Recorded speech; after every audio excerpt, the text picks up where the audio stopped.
درسونه کې به د الله په توفیق سره اوس د غسل طریقه شروع کړو چې غسل به په کومه طریقه باندې کولی شي د هغې طریقه. عایشې رضی الله عنها روایت دی دا فرمایي او رسول الله سلام اذا اغتسل من الجنابة کله بیا چې د جنابت غسل کو بدأ نو غسل بیا داسې شروع کو په غسل یدیه لاسونه به یې وینځل هغه دا چې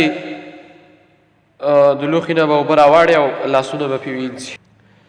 ثم يتوضأ كما يتوضأ للصلاة بیا به اودس وکړو څنګه چې د مانځه دپاره اودس کوي د مانځه دپاره چې څنګه اودس کوي هغه شانتې اودس به رسول الله صلی الله علیه وسلم وکړ. د غسل نه مخکې اودس کول دا څنګه دي؟ د غسل نه مخکې اودس کول دا بالاتفاق سنت او مستحب کار دی. سړی د غسل نه مخکې اودس وکړي واجب او ضروري نه ده.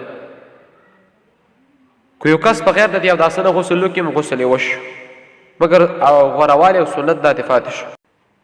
امام داود ظاهري د هغې مسلک دا دی هغه فرمایي چې د جنابت نه مخکې اودس کول واجب دي. مرعات والا دې مذهب له ترجیح ورکړې ده ځکه حتی تغتسلو آیات کې د اغتسال نه مراد اغتسال شرعي دی او شرعي غسل هغه نبي سلم بیان کړی دی چې اودس یې د غسل نه مخکې کړی دی. نو شرعي غسل دا دی چې اودس په ابتدا کې وکړی شي نو هله به په دې آیات باندې عمل نه شي. نو ښه خبره دا ده چې د غسل نه مخکې اودس وکړی شي دا لازم ده. بیا دا خبره یاده که یو کس په اوله کې اودس وکړو او اودس یې مات نه شي نو دوباره بیا اودس کول ضرورت نه لري. دا کار بیا بدعت دی. نو اوله طریقه خو دا شوه د غسل مخکې اودس وکړه. بیا دلته مسئله د هغه ده چې خپې به مخکې اینځي او که خپې به وروسته اینځي هغه مسله به بیا وروسته بیا کړو د الله په توفیق سره. ثم يدخل اصابعه في الماء بیا به رسول الله خپلې ګوتې په اوبو کې نه ایستلې لکه موږ اوس چې دی هغه جام او ګلاس وغیره هغه سطل ته ښکته کو. فيخلل بها اصول شعره نبي صلی الله علیه وسلم په دې سره د ویښتانو بیخ ته اوبه ورسولې د سر ویښتانو بیخونو ته اوبه ورسولې.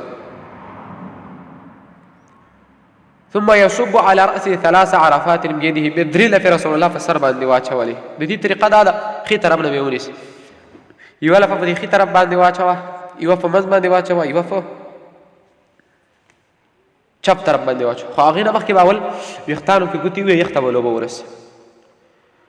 ثم يفيض الماء على جسده كله بیا رسول الله په ټول بدن باندې اوبه راواړولې. بیا په ټول بدن باندې اوبه راړول په دې کې خاص طریقه نه معلومه چې په کومه طریقه باندې دې اوبه راواړولې. روایت مسلم کې داسې راځي یبدأ فیغسل یدیه رسول الله به چې غسل کوله لاسونه به یې وینځل قبل ان يدخلهم الاناء مخکې دې نه چې لوښي ته داخل کړي لوښي نه به اوبه راوړې لاسونه یې به وینځل. ثم يفرغ على شماله بیا په چپ لاس باندې ښي لاس باندې اوبه راواخیستلې چپ لاس فیغسل فرجه ثم يتوضأ او استنجا به وکړه خپل عورت به یې وینځو بیا به نبي کریم صلی الله علیه وسلم اودس وکړلو. 3 عرفات بيده د جمهور علماو مذهب دا دی چې سر وینځل په غسل کې 3 کرته دي او په بدن باندې یو ځل اوبه اچول دي. 3 ځلې په بدن باندې اوبه اچول دا هېڅ حدیث کې نه دي ثابت.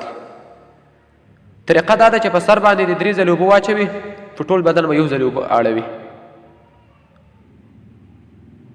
بیا د یو ځل اوبه اړول مطلب دا دی چې بس یو ځل اوبه راواړوه ختم نه. مطلب دا دی چې په ټول بدن باندې د یوې لوټې کوزې نه اوبه اچول کافي دي. بار بار لوټه په سر باندې راړول او بدن باندې یو 3 ځلې یا 4 ځلې او دا سنت ګڼل نه دي ثابت. دومره اوبه په بدن باندې اچول چې تر خو پورې لوند شي دوباره اوبه اچول به نشته.